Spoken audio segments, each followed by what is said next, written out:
Assalamualaikum. Jawab salamnya mana? Waalaikumsalam. Kami dari kelompok 1 akan menjelaskan mikrobiologi lingkungan. Apa saja sih yang kami akan bahas?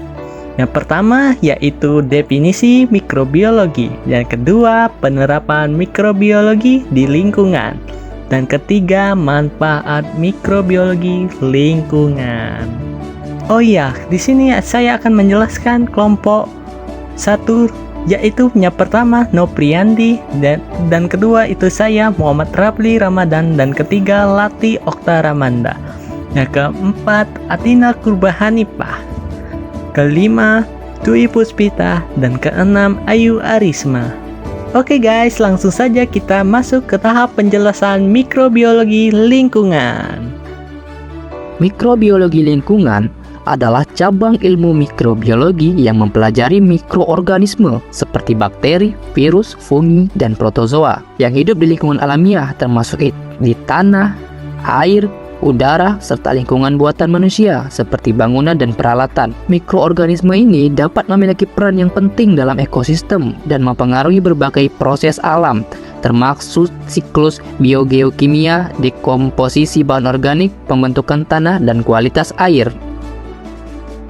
Bioremediasi. Mikroorganisme lingkungan digunakan dalam proses bioremediasi untuk membersihkan polutan dan kontaminan di lingkungan. Mikroorganisme yang memiliki kemampuan untuk mendegradasi bahan kimia berbahaya digunakan dalam metode bioremediasi untuk menguraikan polutan seperti minyak, pestisida, senyawa organik berat, dan limbah industri. Mikroorganisme ini dapat memecah dan mengubah bahan-bahan berbahaya menjadi senyawa yang lebih aman.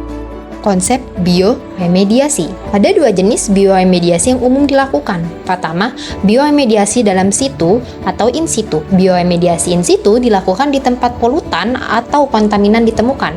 Organisme hidup atau produk bioteknologi yang mengandung mikroorganisme yang mampu mendegradasi polutan ditambahkan langsung ke dalam lingkungan yang terkontaminasi seperti tanah atau air tanah. Metode ini mengurangi atau menghilangkan kebutuhan untuk mengangkut bahan terkontaminasi ke tempat pengolahan yang terpisah. Kedua, bioremediasi di luar situ atau ex situ. Bioremediasi ex situ melibatkan pengangkutan bahan terkontaminasi dari lokasi yang terkontaminasi ke tempat pengolahan yang terpisah. Di tempat pengolahan, organisme hidup atau organisme dalam produk bioteknologi yang mengandung mikroorganisme yang mampu mendegradasi polutan digunakan untuk memproses bahan terkontaminasi dan mengurangi kandungan polutan dalam lingkungan. Pro dan kontra bioremediasi. Bioremediasi dapat lebih ekonomis dan lebih ramah lingkungan daripada metode penghilangan polutan lainnya, seperti pembakaran atau penggunaan bahan kimia. Dalam banyak kasus, bioremediasi merupakan metode yang lebih selektif dan efisien, hanya menghilangkan polutan yang diinginkan tanpa merusak lingkungan atau bahan yang berharga. Bioremediasi dapat dilakukan di tempat dan mengurangi gangguan pada lingkungan yang terkontaminasi. Manfaat mikrobiologi lingkungan. Yang pertama adalah pengolahan limbah. Mikroorganisme dalam mikrobiologi lingkungan dapat digunakan untuk menguraikan dan mengolah limbah organik dan anorganik.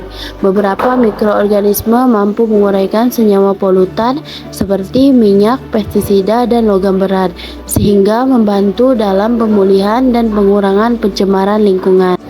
Yang kedua yaitu pertanian. Studi mikrobiologi lingkungan dapat membantu dalam meningkatkan produktivitas pertanian.